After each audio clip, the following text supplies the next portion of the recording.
Este programa é livre para todos os públicos. O Senhor esteja convosco. Ele está no meio de nós. Proclamação do Evangelho de Jesus Cristo segundo São João. Glória a vós, Senhor. Naquele tempo, disse Jesus a seus discípulos: quando vier o defensor que eu vos mandarei da parte do Pai, o Espírito da verdade, que procede do Pai, ele dará testemunha de mim.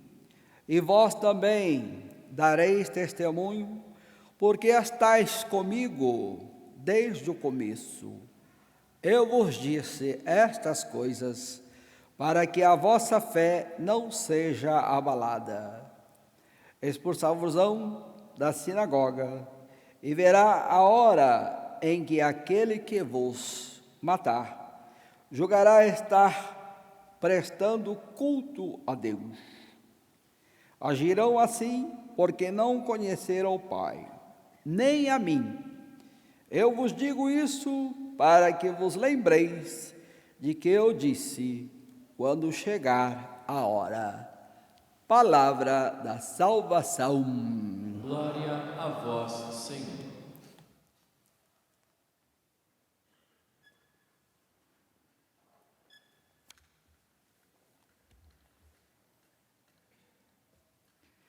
Queridos irmãos e irmãs, o começo da história da Igreja traz um detalhe muito peculiar, muito importante e muito significativo, sobretudo para a intenção principal pela qual celebramos esta Santa Missa. As primeiras reuniões dos cristãos, até o terceiro, quarto século, aconteciam em casas de família. A igreja não começou com grandes templos, com grandes construções, com belas igrejas. A Eucaristia e as reuniões dos apóstolos e dos primeiros cristãos se davam justamente dentro de casas e residências familiares, como a casa de Lídia, que acabamos de ouvir na primeira leitura. Lídia se converteu a partir da pregação do apóstolo São Paulo, e o livro dos Atos dos Apóstolos mostra que atrás de Lídia foi então toda a sua família, um a um, se convertendo pelo anúncio do Evangelho de nosso Senhor Jesus Cristo, através da pregação de São Paulo. E não só a casa de Lídia, mas tantos outros que ofereciam suas residências para a reunião dos apóstolos e as orações em comum. A família era, desde o começo, um território sagrado, onde se renovava continuamente o grande mistério da fé, que é a Eucaristia, e onde eram revitalizados e fortalecidos por Deus e pela comunhão fraterna todos os cristãos. Isto é um sinal para nós, não só para a liturgia de hoje, mas um sinal para a nossa geração. Isso mostra o apreço que Deus teve desde o começo por esta instituição que nasceu diretamente do seu coração, a vida familiar. Foi Deus que, no seu desígnio de amor e benevolência, quis a família e a consagrou como um espaço e um modelo, como um outdoor que mostra a grandeza do seu coração para este mundo. A família sempre foi querida por Deus como um sinal do seu amor e da sua benevolência. Se nós parássemos para observar bem, tudo parte da família. Os padres, as outras famílias, as grandes profissões, as vocações mais nobres, nascem do seio familiar. do amor de um homem por uma mulher, que santamente unidos em matrimônio, têm os seus filhos e assim constituem a sua família como aquela célula mais básica e essencial para a manutenção da sociedade. Aceitando ou não, querendo ou não, é da família que partirão as grandes vocações e diria, até mesmo é da família que se sustentará a humanidade, a vida do mundo, o progresso das nações, o progresso humano e até mesmo o progresso espiritual. Porque Deus quis assim. No seu desígnio benevolente e amoroso, Ele quis a família.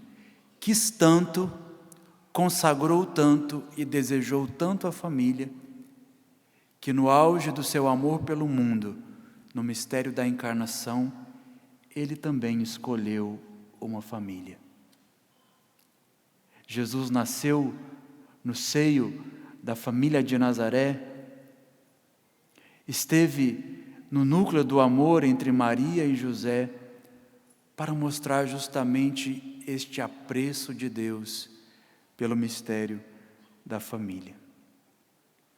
Eu quis começar assim, justamente por conta do ataque que as famílias vivem pelas ideologias que rondam e que se disseminam no mundo de hoje, na nossa geração, fruto de uma perseguição desenfreada, bem anunciada por nosso Senhor no Evangelho que nós acabamos de ouvir.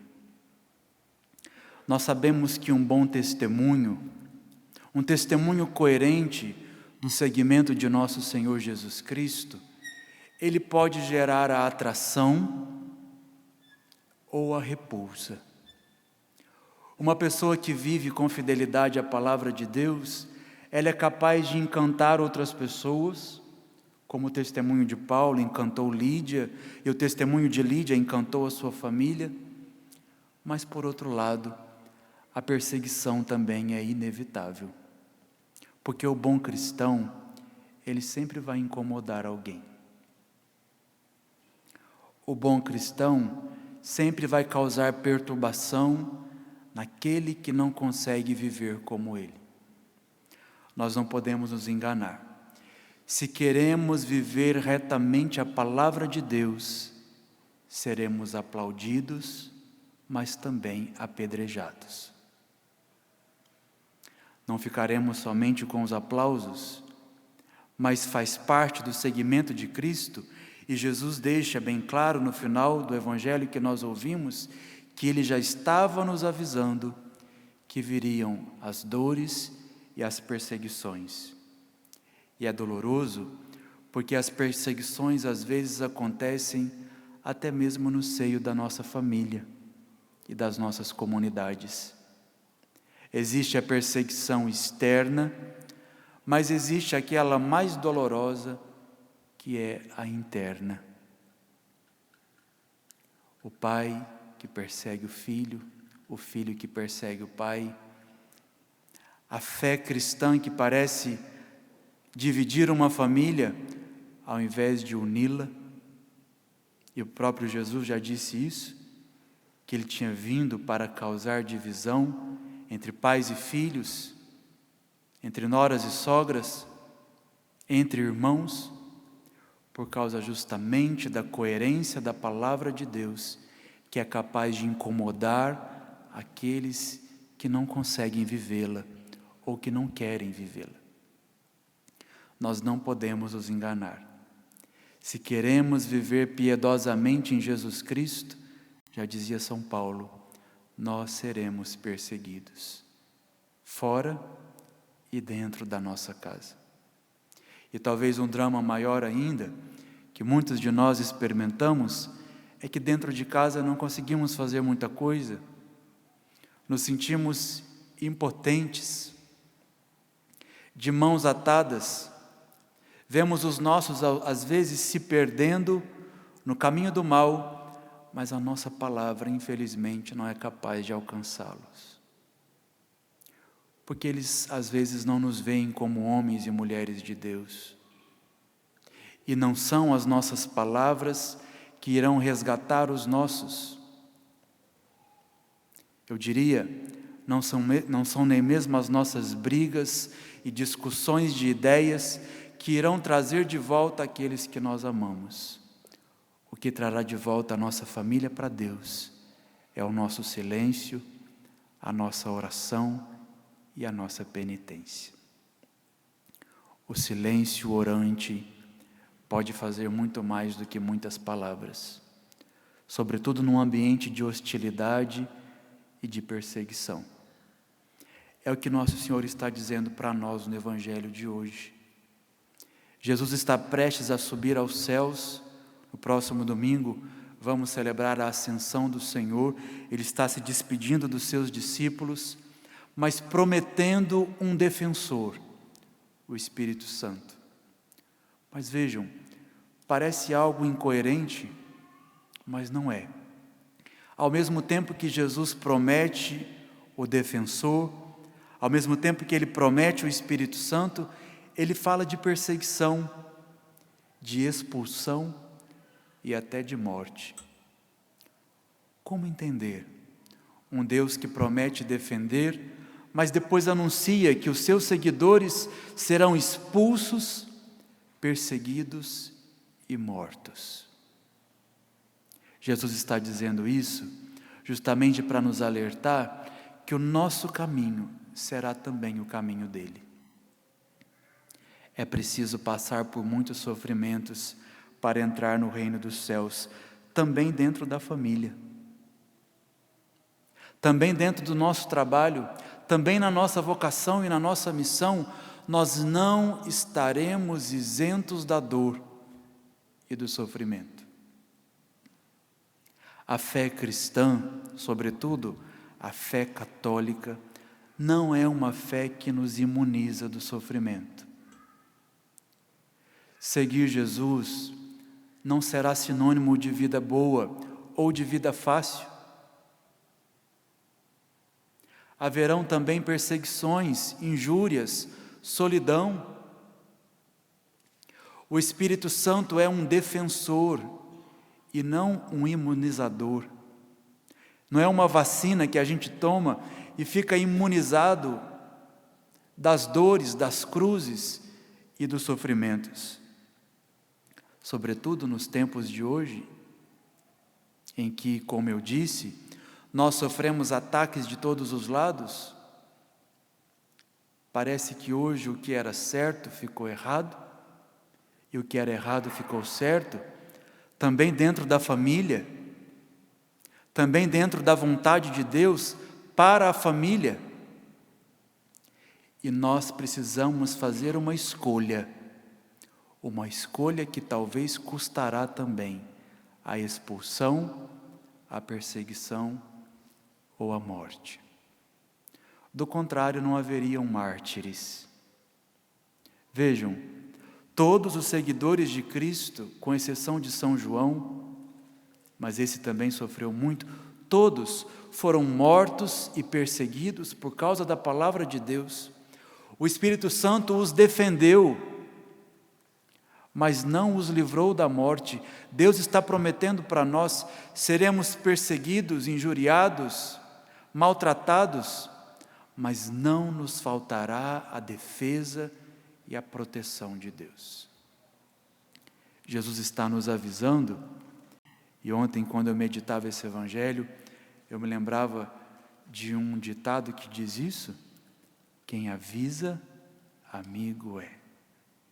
E como um grande amigo que não nos quer perder, Jesus está deixando claro para nós, se nós queremos segui-lo fielmente, irmos contra esta onda de contestação que assola a igreja e a família, haverão dores e perseguições, mas não nos faltará a defesa e o cuidado de Deus.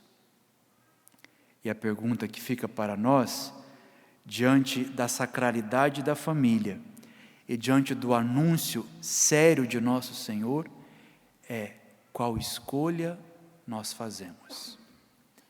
De que lado nós estaremos quando a expulsão e a perseguição bater à nossa porta, quando a nossa escolha coerente pelo Evangelho começar a incomodar também os outros, os magnatas das nações, as ideologias, quando a nossa escolha por Jesus e pela coerência começar a incomodar este mundo, de que lado nós ficaremos?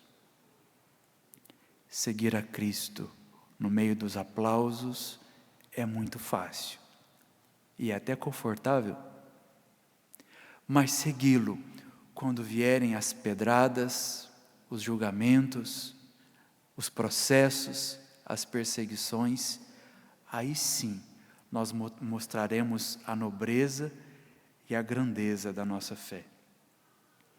Há muitos anos atrás, quase que profeticamente, o Papa João Paulo II escreveu um documento endereçado às famílias, no qual ele dizia isso.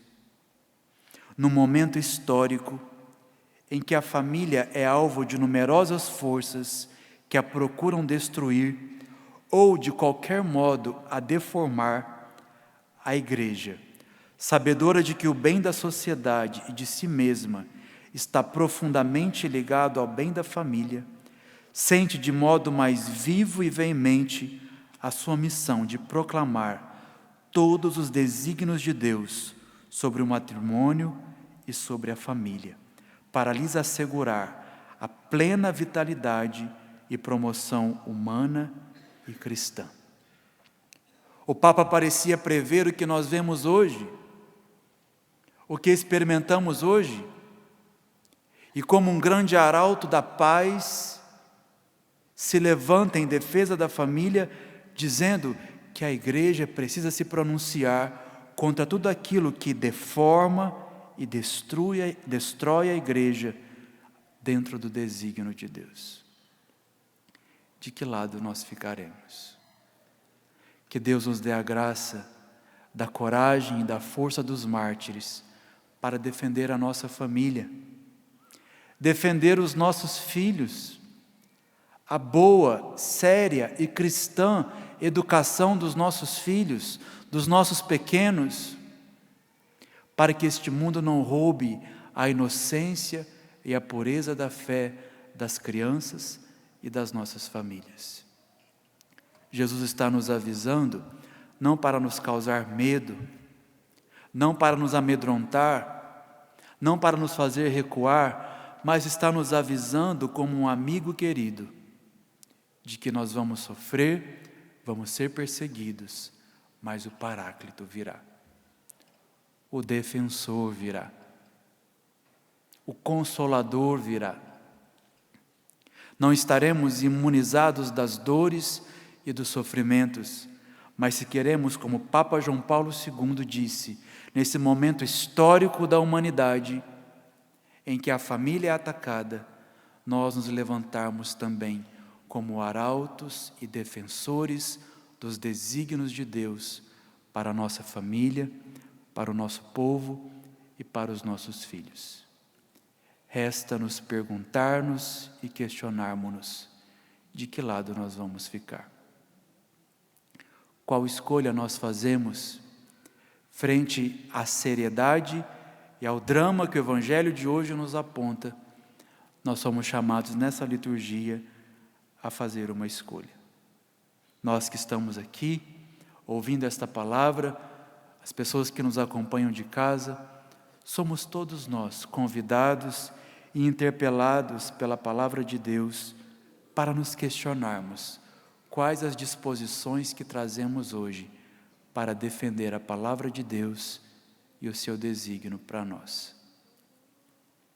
Que Deus nos dê a graça de defender os nossos, custe o que custar, com desprendimento, com disposição e com fortaleza. Existe um filme muito belo que narra justamente a história do Papa João Paulo II, que foi um Papa que sofreu duas grandes ditaduras. o nazismo e o comunismo. A Polônia, cidade natal do Papa João Paulo II, foi profundamente assolada pelos nazistas e depois da queda do nazismo levantou-se o comunismo, um outro grande flagelo naquela nação. E este filme relata de maneira muito bela e poética a história do Papa. E tem um acontecimento muito marcante. Quando os comunistas invadem a igreja e a arquidiocese de origem do Papa João Paulo II, o arcebispo daquela igreja, o cardeal Wyszynski, estava em oração na sua capela privada, quando os soldados comunistas entram na igreja para prendê-lo, e ele já sabia que seria preso. Quando se entrega às mãos dos soldados, os soldados constrangidos perguntam: você não vai levar nada? Nenhuma bagagem, nenhuma mala?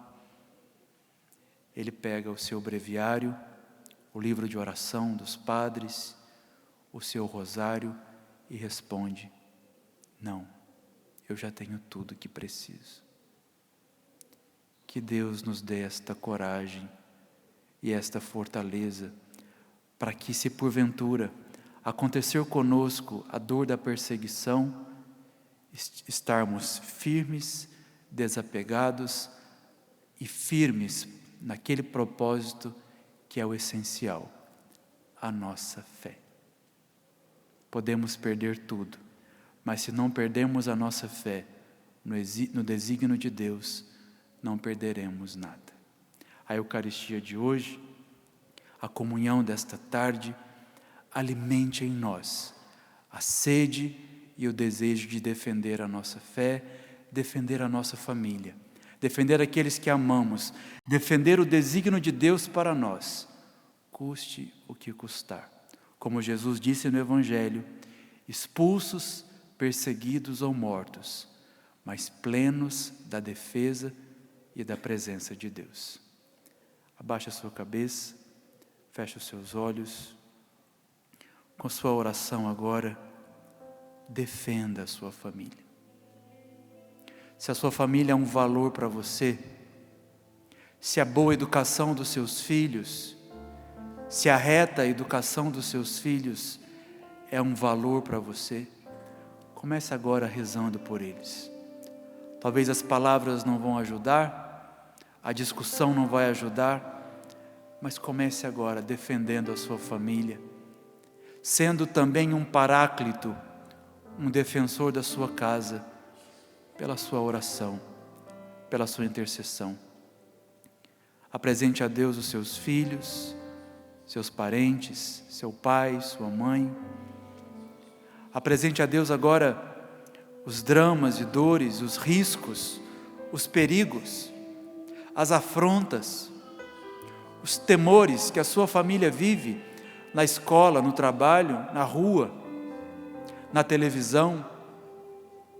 E peça a Deus: defende, Senhor, a minha família, protege, guarda, ampara, batiza no Teu Espírito Santo a minha casa, para que os meus, protegidos, guardados, amparados por Ti, possam viver com coerência e com fidelidade até o fim e a toda prova a Tua palavra, Senhor, e o Teu desígnio de amor para as nossas famílias. Eu protejo e rezo pela minha família, pelas famílias do Brasil e do mundo. Sejam elas hoje, Senhor, por esta Eucaristia, guardadas no Teu coração, protegidas e amparadas por Ti.